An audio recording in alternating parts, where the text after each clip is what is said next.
pag-asa. Isang dekadang punong-puno ng hamon at makukulay na taon. Kahit papaano, dito sa bayan ni Juan at doon sa amin sa may Bamboo Organ, marami na ring gurong katulad ko at mga mag-aaral na katulad ninyo ang kahit papaano'y natulungan itong mapaunlad ang sarili.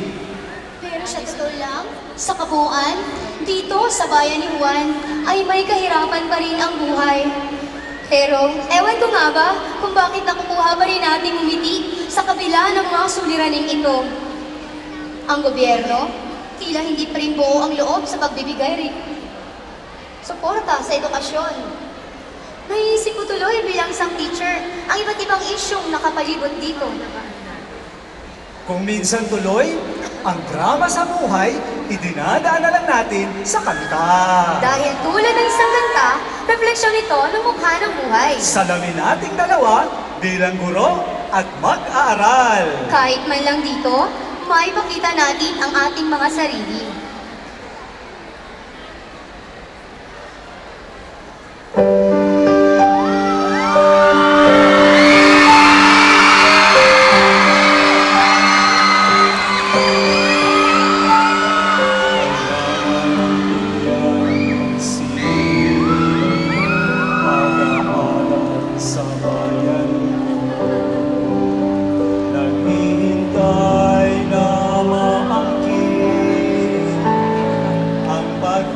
Sa sariling galing,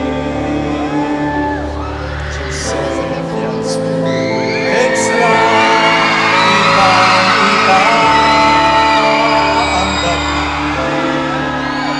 Alam natin 10 taon na hanggang sa wala ng iba. May pag-asang tunay pa ba? Hawak-hawak niya'y bagong umaga. Masisilayan na rin, mag-iilaw din. Ngayon na ang panahon, sama-sama tayong magsibangon. Yakapin natin ang ngayon at ang bukas na may paghamon. Di malayong mangyari yun, feel na namin ngayon. Ikaw, ako, at ang buksa, ngayon na ang panahon.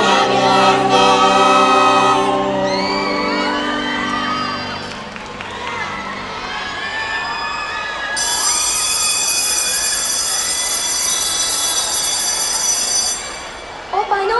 May klase na pala ako. Alam niyo naman, dapat particular sa oras sa mga katulad namin. Madalas nang sabihin, kita-kisa lang tayo sa uwian.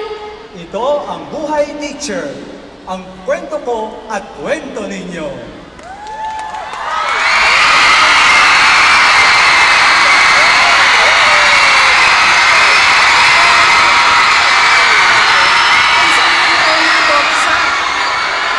Inalawang na nalalamunan ko. Nagasgas na ang tuhod ko.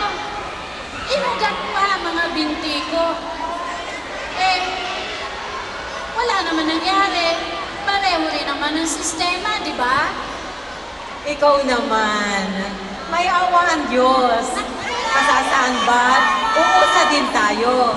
Alam mo ba, ang lesson ko ngayon ay tugma-tugma sa ating pinag-uusapan. Tapos Ito na yan eh. ay Advent season. Ang Advento ay panahon ng paghihintay. At ang Advent wreath ang siyang sumasagisag ng paghihintay sa Pasko. Pasko, punong-puno ng pag-asa. Kaya naniniwala ako na dadaloy din ang ginhawa. At magkakaroon din ng pagbabago ang buhay ng mga guro. Kaya, maghintay-hintay lang tayo. Kailan ba? Eh, magre-retire na ako. Well, just remember that